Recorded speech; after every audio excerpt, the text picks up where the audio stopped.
More about shapes, আকার সম্পর্কে আরও কিছু। A look at Mister Shape and talk about it. Why the picture is called Mister shape.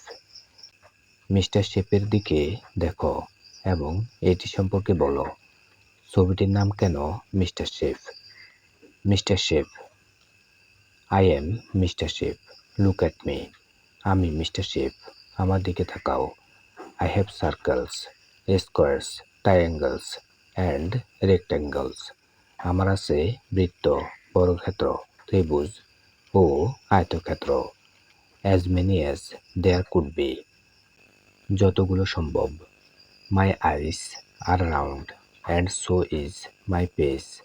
আমার চোখ গোলাকার এবং আমার মুখও তাই।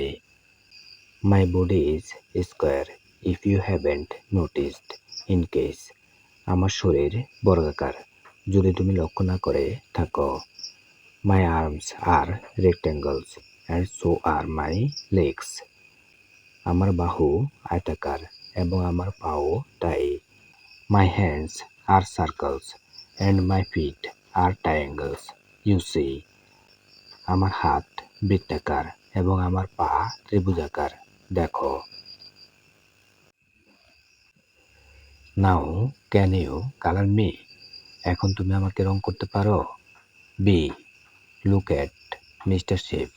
Count the different shapes and write. Mister শেপের দিকে দেখো, বিভিন্ন আকার গণনা করো এবং লেখো।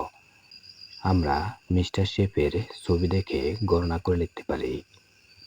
মিস্টার শেপের আছে 5 circles, 3 squares, 3 triangles, 4 rectangles. C. Project work. প্রকল্প কাজ। Make the grand clock with paper. কাগজ দিয়ে একটি বড় ঘড়ি তৈরি করো। Color it and display it on the wall of your classroom. এবং তোমার শ্রেণীকক্ষের দেওয়ালে প্রদর্শন করো। বইতে আমাদের যে দেওয়াল ঘড়িটি আছে, আমরা সেই দেওয়াল ঘড়ির মতো কাগজ দিয়ে একটি দেওয়াল ঘড়ি তৈরি করতে পারি এবং তা ব্ল্যাকবোর্ডে প্রদর্শন করতে পারি।